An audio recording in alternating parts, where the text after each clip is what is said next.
Okay, so now we've done the categories of time management. You split your job role into 6 categories.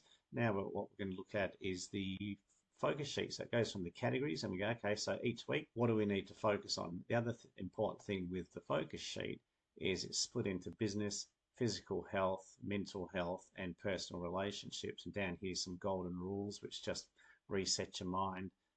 They're just some examples there about show I care, worry and ruins your peace, get on the front foot, whatever appeals to you, just as a bit of a mindset reset. So each week on a Friday afternoon, generally, you fill in what's important for next week based off your quarterly plans, and you put them in here. And same with your physical health, might be going to the gym. This might be reading a book, and personal life might just be catching up with a friend you haven't caught up with for ages. It's really important to have that balance. Sometimes it might be a bit skewed towards business rather than the other ones, but always try and put something in the other ones. Okay, so once we've got the whatever the task is in here, then we basically say who's responsible for it, and has it at the end of the week as you go through done, just write done as it's being completed.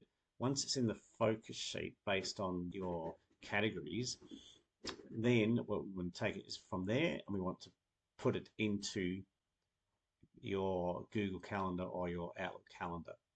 And this is an example of what we're talking about. So based on the categories, and you've got the tasks listed in the focus sheet, to sit there and go, okay, we're going to work on administration and invoicing here. And then you'd have the detail about the invoice and invoice and XYZ, invoice so and so, invoice so and so in here.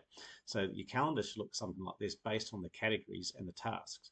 Okay, this might be a block for business development, a block for proposals, a block for client appointments, block for emails, phone calls, meeting preparation, this type of thing, depending on your category. So you want your calendar to look something like that, because that's what really wants to run your day. And you'll notice there's gaps. So you don't want more than 70% of your calendar filled up by the blocks, and the other stuff is just all the other stuff you need to do. Okay, if it's fuller than that, then you've got too much stuff in there.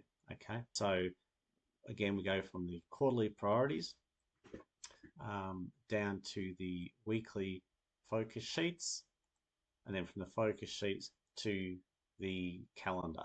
And then you let the calendar run your day. It's a new habit, but it's really important in terms of getting clarity and focus and consistent habits, and also seeing it, holding you accountable to whether you actually did it or not. Okay, so that's what we need to do.